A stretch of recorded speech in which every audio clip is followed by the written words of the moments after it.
Bom dia, pessoal! Começa aqui mais uma edição do Brasil no Parapan, uma excelente segunda-feira para todos. Aqui a gente está no nosso encontro matinal para falar de tudo o que acontece aqui em Lima, no Peru, palco da sexta edição dos Jogos Parapan-Americanos. Ontem, domingo, tivemos o encerramento do judô com mais 6 medalhas para o país. A gente teve o atletismo, que continua sendo o carro-chefe do Brasil nos Jogos, já medalhando bastante. Tivemos Daniel Dias caindo nas piscinas aqui de Lima e já garantindo mais um ouro para sua coleção. Enfim, tivemos muita coisa interessante. A gente vai contar um pouquinho de tudo para vocês aqui. E do meu lado, quem está como convidado hoje é o nosso chefe de missão no Parapan, o Alberto Martins. O professor Alberto, que é diretor técnico lá do Comitê Paralímpico Brasileiro, tem uma vasta experiência aí nessas competições. Professor, primeiramente, bom dia, obrigado por participar aqui do programa conosco. Bom dia, Renan, bom dia a todos do Brasil, a todos do Facebook. Para nós é uma grande satisfação, uma alegria muito grande e uma honra, né, poder estar chefiando a delegação do Brasil mais uma vez, estar aqui contando um pouco da história dos Jogos, da história desses campeões, desses heróis paralímpicos. Quando eu falo que o professor Alberto tem uma vasta experiência, eu não estou brincando não. O professor Alberto ele já foi chefe de missão no Parapan da Cidade do México em 99, Mar del Plata na Argentina em 2013, Rio 2007, fez esse papel também nos Jogos Paralímpicos de Sydney 2000, Atenas 2004, Pequim 2008, dentre outros eventos, enfim. Tem bastante história aí nessa bagagem, né, professor? Exatamente. Essa é uma honra que eu acho que para qualquer pessoa que tem essa oportunidade, né, de chefiar a missão do Brasil nos Jogos Paralímpicos, e para mim especialmente, que já trabalho, né, com o esporte paralímpico, com a pessoa com deficiência desde 1982, né, comecei a chefiar a delegação do Brasil em 2000, ou menos nos mundiais em 97, né, então para mim é uma satisfação e uma honra muito grande poder, né, chefiar a delegação do Brasil. E lógico, cada ano que passa, ou cada evento que passa, aumenta também a responsabilidade.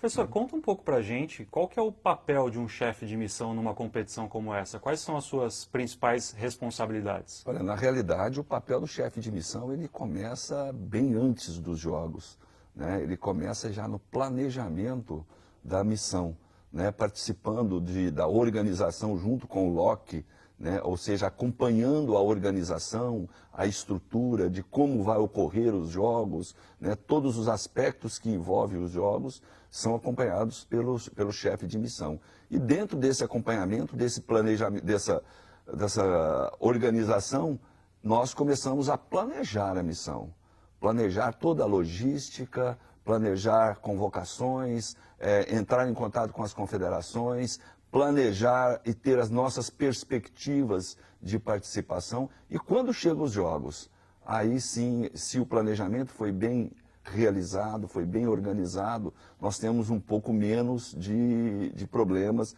um pouco menos de ações nos Jogos, porque já foi feito o que deveria ser feito.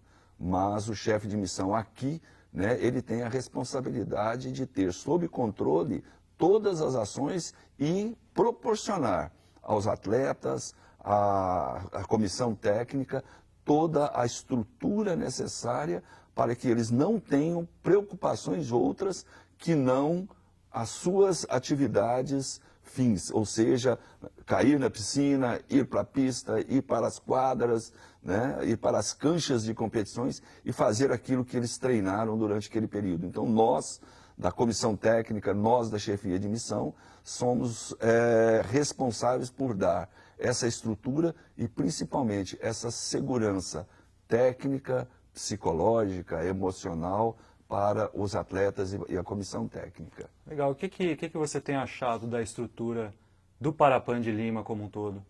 Olha, a estrutura esportiva, de uma forma geral, a gente tem tido uma estrutura muito boa. Nós não podemos dizer que temos uma estrutura até mesmo de parapan-americanos. Na realidade, o Rio de Janeiro, em 2007, ele inaugurou, né, uma era dos Jogos Parapan-Americanos extremamente salutar. a partir do momento em que se fez no mesmo local dos jogos, utilizando também mesma arena, a mesma logística, isso melhorou muito os jogos pan-americanos, o que não ocorreu antes com o México, né, com o Mar del Plata, mas a partir do Rio a gente tem tido uma experiência muito boa com a estrutura dos jogos. Lógico, em Toronto foi uma estrutura, aqui uma outra estrutura, mas elas vão se assemelhando muito, porque uma vai trazendo para a outra as experiências. Até mesmo pessoas que trabalharam nos últimos Jogos Paralímpicos ou nos últimos Jogos Pan-Americanos são aproveitados na organização desses Jogos Pan-Americanos. Então, a organização, em termos de estrutura, ela está muito boa. Nós não temos a reclamar de transporte. Numa cidade como Lima, onde o transporte realmente, o trânsito é realmente muito, muito intenso, esse transporte ele conta com uma necessidade de planejamento muito grande. E é o que a gente orientou os nossos técnicos, os nossos coordenadores técnicos, um cuidado muito grande com o trânsito, com a saída, mesmo com a linha dedicada, a gente pode ter algum problema, né? Não esquecer nada para trás, como ocorreu o caso da Argentina com o uniforme, né? A gente inclusive orientou, por favor, leve os dois, porque se esquecer não dá tempo de voltar, né? Então isso a gente tem que tomar todo esse cuidado para que ocorra tudo bem, mas tem ocorrido bem satisfatório. O que nós temos ainda, às vezes, alguns senões, é mais com relação à organização técnica, e que muitas vezes não é nem culpa da organização local, é mesmo da organização do Comitê Paralímpico Internacional, que tem alguns problemas técnicos, algumas exigências das federações e confederações internacionais, que muitas vezes traz algum entrave na organização técnica. Mas, de uma forma geral, eu diria que está sendo uma realização muito boa. A abertura foi fantástica, sensacional. Acho que foi se não a melhor, uma das melhores aberturas dignas de Jogos Paralímpicos.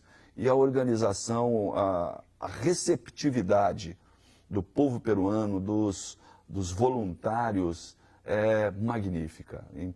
Não só da organização, mas também do povo peruano, tem sido realmente algo de destaque nesses Jogos Pan-Americanos. É muito bacana. Isso que o professor Alberto falou dos peruanos, a gente até já citou aqui num programa anterior, essa questão do relacionamento que os peruanos têm com os brasileiros como um todo. E a gente que está sempre circulando ali nas áreas esportivas, às vezes tem que levar um atleta para dar uma entrevista para alguma emissora, ou tem que acompanhar algum acontecimento. Não é raro você ver os peruanos parando os atletas, querendo tirar medalha, querendo olhar as medalhas, querendo tirar fotos. Quer dizer, eles têm um carinho, e quando vê que é do Brasil principalmente, parece que esse carinho aflora. E outra questão que o professor comentou, né, toda a parte logística, toda a parte estrutural dos jogos a gente consegue cuidar. Mas as questões da cidade, as dificuldades da cidade e o trânsito aqui de Lima é um dos grandes entraves, um dos grandes problemas, aí não tem muito o que fazer. Os espaços aqui, né, as arenas esportivas aqui, elas estão espalhadas por partes centrais e periféricas, então às vezes esse deslocamento tem que ser muito bem planejado e não pode ter atraso, né? Exatamente. As equipes têm que estar sempre nos horários certinhos para pegar os transportes oficiais, para não ter esse tipo de problema.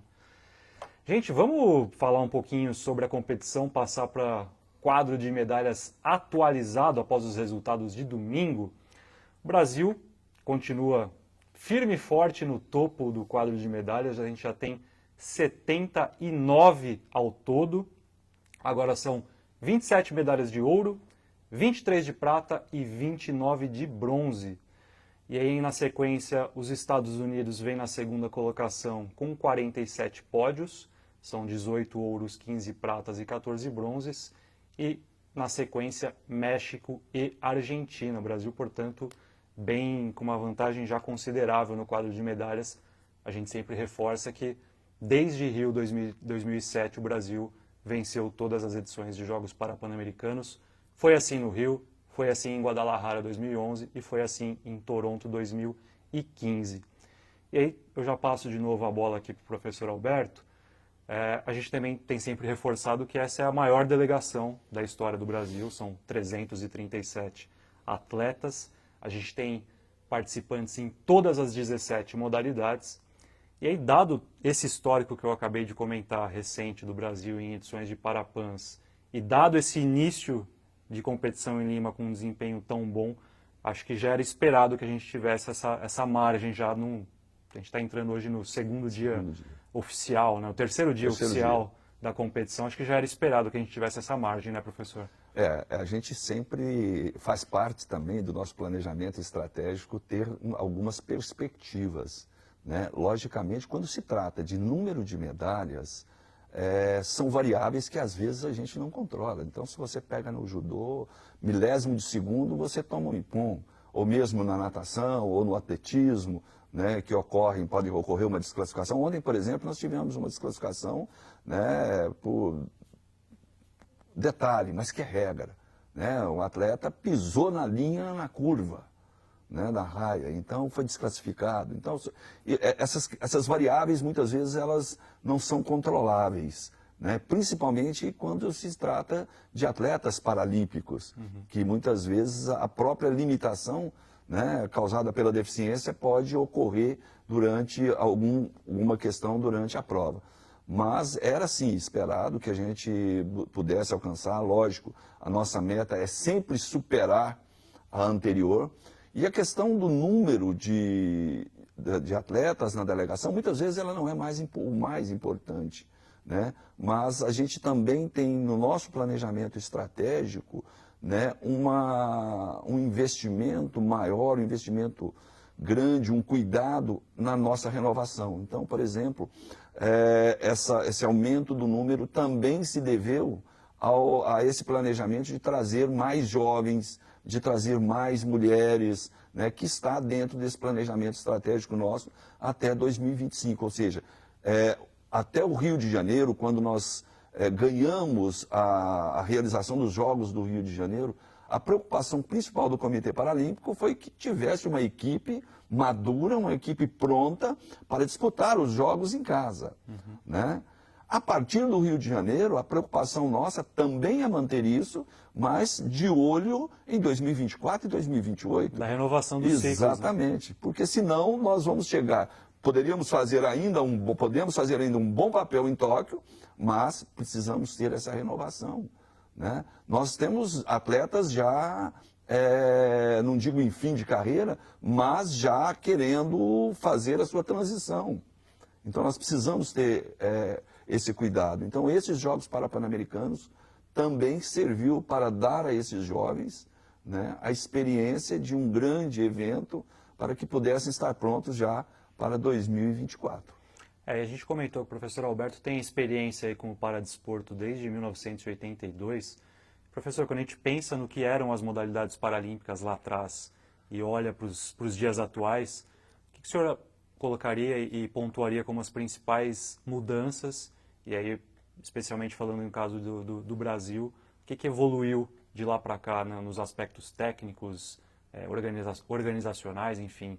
Que balanço que o senhor faria dessa longa jornada das modalidades paralímpicas? Olha, eu diria que foram várias mudanças.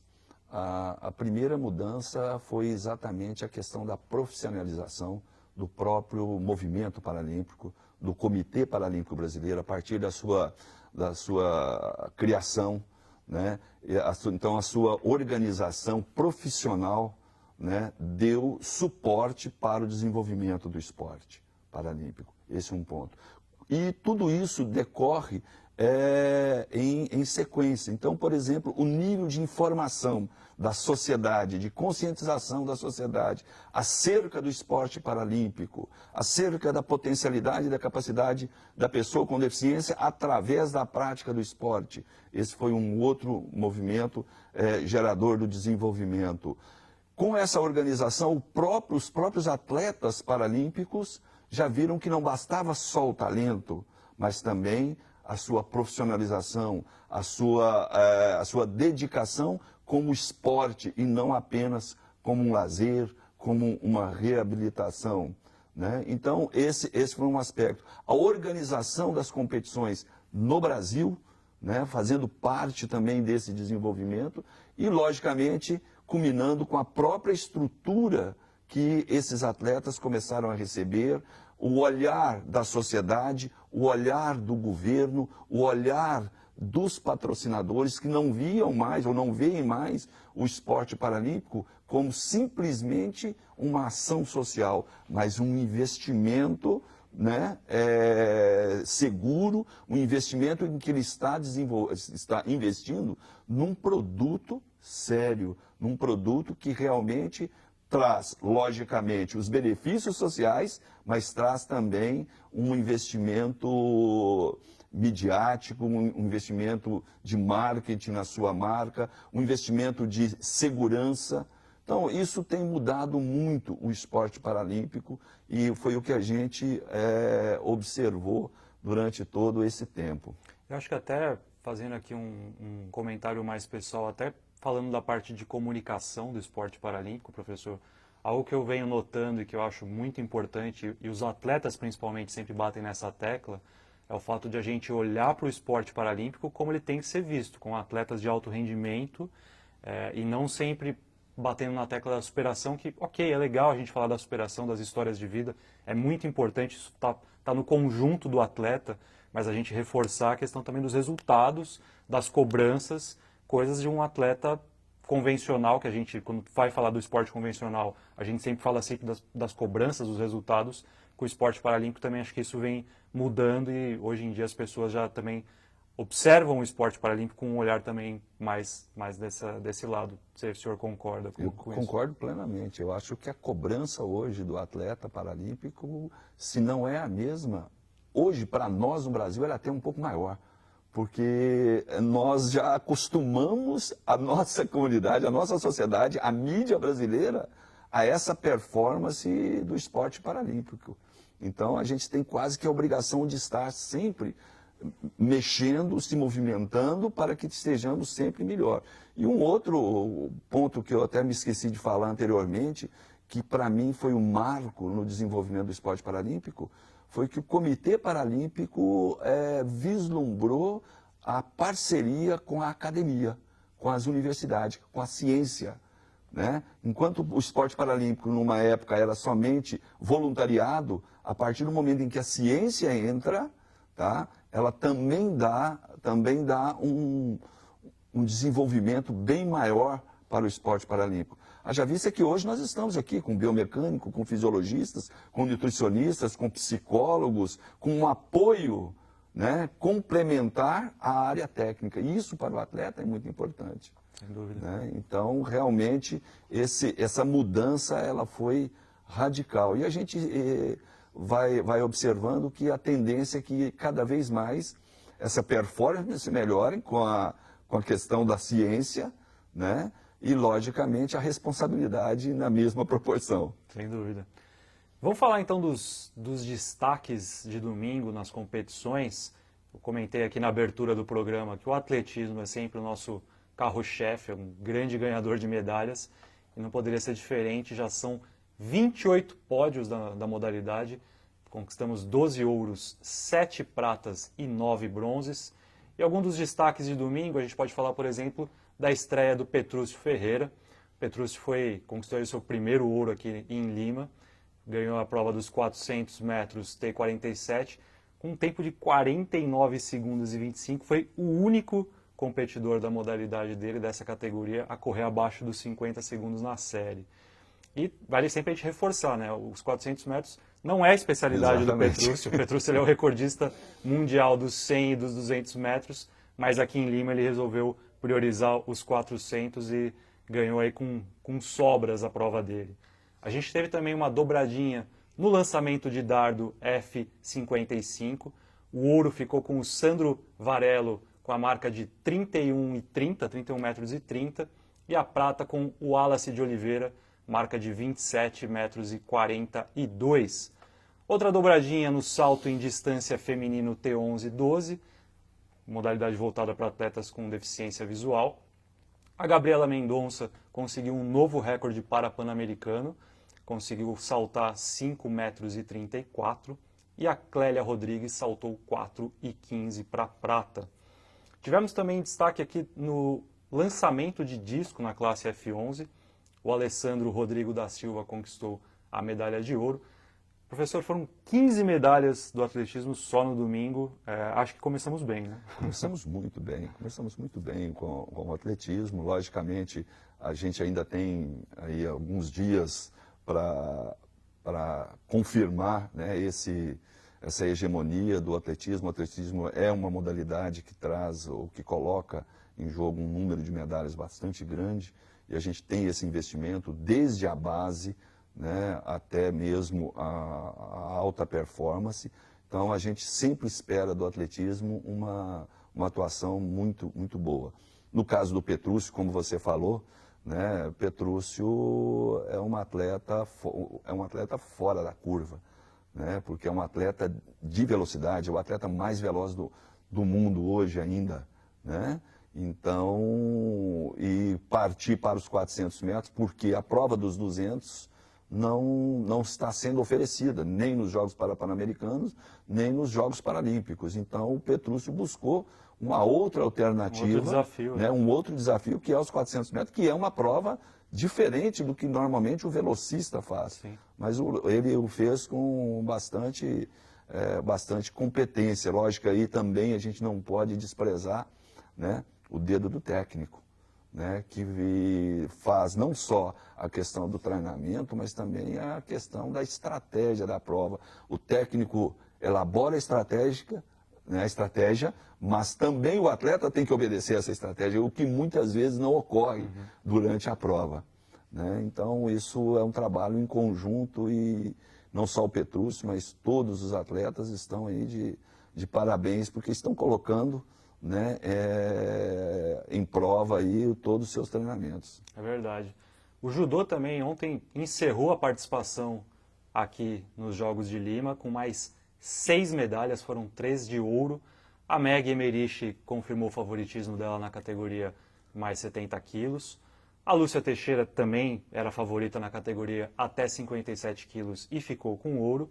E acho que a grande revelação aí do judô para os próximos ciclos, o Luan Pimentel, conquistou um ouro de forma avassaladora, atropelou os adversários dele, categoria até 73 quilos, é um garoto de apenas 21 anos, acho que ainda tem uma longa jornada aí no judô pela frente, foi muito bem. A gente teve também a Rebeca Souza com a prata na categoria mais 70 quilos, a mesma categoria da Meg. A Alana Maldonado ficou com a prata na categoria dela até 70 quilos. A Alana é a atual líder do ranking, atual campeã mundial. E logo na primeira luta, a luta que abriu as competições da categoria dela, ela enfrentou a mexicana, a Lênia, que é a grande rival da Alana. Infelizmente ela não conseguiu derrotar a mexicana. E aí, como o sistema de disputas do judô aqui são todas as lutadoras contra todas, né, todas competem entre si, no fim das contas, a mexicana venceu todas e ficou com ouro e deixou a Alana na prata. E o Arley Arruda, o Arley Pereira, conquistou o bronze também na categoria até 81 quilos. Então, o judô brasileiro, saldo final, professor, 11 medalhas, 4 ouros, 3 pratas e 4 bronzes.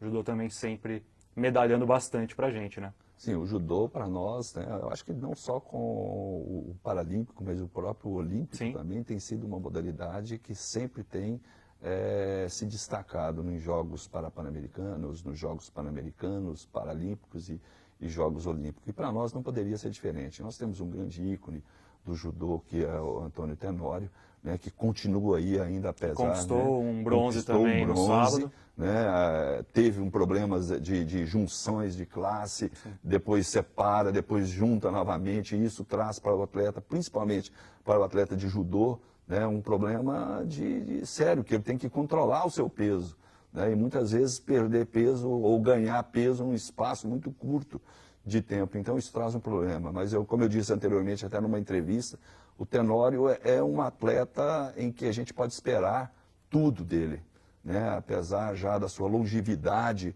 no esporte, né? É um atleta aí de 4 medalhas paralímpicas. Então porque é um atleta realmente determinado. Então o judô realmente é uma modalidade que sempre tem sido destaque em grandes jogos. Verdade. E falando também da natação, né, eu comentei do Daniel Dias também na abertura do programa. A natação, só no primeiro dia já foram também 15 medalhas, 5 de ouro, 5 de prata e 5 de bronze. O Daniel Dias chegou à sua 28ª medalha em Jogos Pan-Americanos. Ele foi ouro nos 50 metros costas, fez um tempo de 36 segundos e 78, mais de 8 segundos de diferença sobre o segundo colocado. O Daniel Dias também arrebentou. Lembrando que ele pode chegar a 31 medalhas até sábado, data que encerram as competições de natação. Então certamente a gente vai ter mais Daniel Dias no pódio aqui em Lima. Tivemos também 2 dobradinhas na natação, uma em família, inclusive as irmãs Débora e Beatriz Carneiro. Elas ficaram respectivamente em primeiro e segundo lugares nos 100 metros peitos SB14 para deficientes intelectuais. A gente teve também o Vanilton Filho e o Ruiter Silva, ouro e prata nos 100 metros borboleta da classe S9. E outro destaque também o Felipe Rodrigues, conquistou a medalha de ouro nos 100 metros livre, categoria S10. Falando um pouquinho de esportes coletivos, a gente teve a estreia vitoriosa das seleções de goalball, que também estão aqui em Lima defendendo os títulos tanto no masculino quanto no feminino. As meninas ganharam do Canadá por 9-2 e os rapazes derrotaram a Argentina por 9-3. A Argentina, que por sinal foi a nossa rival também no futebol de 5 e no futebol de 7. Melhor para o futebol de 7, que ganhou por 2-0. O futebol de 5 voltou a empatar, já tinha empatado com a Colômbia na estreia sem gols. Ontem, mais uma vez, uma partida super truncada. A Argentina retrancada, como sempre, quando joga contra a seleção de futebol de 5. O jogo terminou 0-0. O Brasil aí vai buscar uma primeira vitória hoje contra o México para não tomar nenhum susto e conseguir a sonhada vaga na final, que é o que está todo mundo esperando aqui em Lima. Professor, vamos passar um pouco para a agenda do dia, falar dos principais destaques dessa segunda-feira. Eu vou ler aqui tudo que a gente tem de bacana para vocês acompanharem, e lembrando sempre que vocês acompanham a gente nas redes sociais do Comitê Paralímpico Brasileiro. A gente traz muita informação, entrevistas, bastidores, enfim, os resultados atualizados em tempo real também no site do CPB. Então vamos passar aqui para a agenda do dia. Às 10 horas a gente tem o basquete em cadeira de rodas feminino, Brasil e Chile. A partir das 11 a gente tem o tiro esportivo. O Geraldo von Rosenthal, que já ganhou 2 medalhas, volta a competir hoje com o Sérgio Vida e o Ricardo Costa na categoria P1 e o Carlos Garletti na categoria R6. A partir das 11 da manhã começam as provas de natação. Temos mais brasileiros caindo nas piscinas aqui de Lima. Às 13 horas começam as competições do tênis em cadeira de rodas. Aí às 14h30 a gente tem o basquete em cadeira de rodas masculino, Brasil e Estados Unidos, um jogaço. Às 14h30 também temos o goalball feminino com Brasil e Costa Rica, a segunda partida das meninas. Depois, a partir das 15 horas, vôlei sentado feminino, Brasil e Peru. 15h30, futebol de 7 com Brasil e Colômbia. Às 16h45 começam as provas de ciclismo. 17 horas, o atletismo volta à cena aqui em Lima. Mesmo horário também, 17 horas, a gente tem goalball masculino com Brasil e México, futebol de 5 com Brasil e México, tênis de mesa por equipes e o rugby em cadeiras de rodas. A semifinal, já o Brasil enfrenta o Canadá. Aí já mais para a parte da noite aqui em Lima, 19 horas aqui em Lima, 21 horas aí no Brasil, começam as provas de natação. E para encerrar essa segunda-feira gorda, essa segunda-feira cheia de competição, a gente tem o vôlei sentado masculino às 23 horas, Brasil e Colômbia. Repetindo, vocês podem acompanhar as modalidades pelas redes sociais do CPB. A gente está usando sempre a hashtag Brasil no Parapan. E pelo site oficial aqui da competição de Lima, eles têm disponibilizado as transmissões por link. Vocês podem acompanhar algumas competições também pela internet. Então, não dá para passar segunda-feira em branco, né, professor? Exatamente. Não vai faltar esporte paralímpico para o pessoal acompanhar lá no Brasil. Para quem gosta de esporte, principalmente do esporte paralímpico, eu acho que os Jogos Pan-Americanos é um prato cheio para que a gente possa aí realmente ter o esporte aí por mais uma semana, né, recheados. Esperamos de ouro para o Brasil e que possamos aí ouvir cada vez mais vezes por dia a bandeira subindo e o hino brasileiro tocando nos estádios, nas pistas e nas piscinas. A minha voz da consciência, que a minha direção estava pedindo para eu falar uma informação, não tem problema, meu caro Rafael Sena, você pode dizer qual é a informação que eu preciso dizer aqui ao vivo? Pode falar. Claro, fazer aqui um meia-culpa, além das redes sociais do CPB, além do site oficial, além do site da competição, nossos parceiros do Sport TV estão transmitindo, o Sport TV 2 está transmitindo as competições de atletismo, de natação. Claro, peço desculpas aqui, faço meu meia-culpa ao Sport TV e ao meu mestre de consciência aqui, Rafael Sena. Acho que isso, Renan, é um grande marco para o desenvolvimento do esporte paralímpico. Né? Eu me lembro que em Atlanta, que nós do Comitê Paralímpico, já Atlanta, Sydney, levávamos a imprensa para dar conhecimento ao esporte brasileiro, à sociedade brasileira do esporte paralímpico. Hoje nós temos uma grande emissora comprando, né, o direito de transmissão e fazendo questão de colocar para a comunidade o esporte paralímpico brasileiro. Isso, para nós, é um dos maiores marcos do desenvolvimento, da plasticidade, né, da importância do esporte paralímpico no nosso país. Verdade, são mais de 80 horas de transmissão do Sport TV, então é muito bom mesmo a gente ter essa cobertura inédita de um canal, de uma emissora do Brasil. Gente, encerramos aqui o nosso terceiro capítulo do Brasil no Parapã, hoje um pouquinho mais extenso, mas por um ótimo motivo. A gente teve bastante história aqui para contar com o professor Alberto, que é o nosso chefe de missão. Professor, muito obrigado, muito bom a gente ter alguém com tanto conhecimento do esporte paralímpico, podendo passar isso também para o pessoal lá de casa.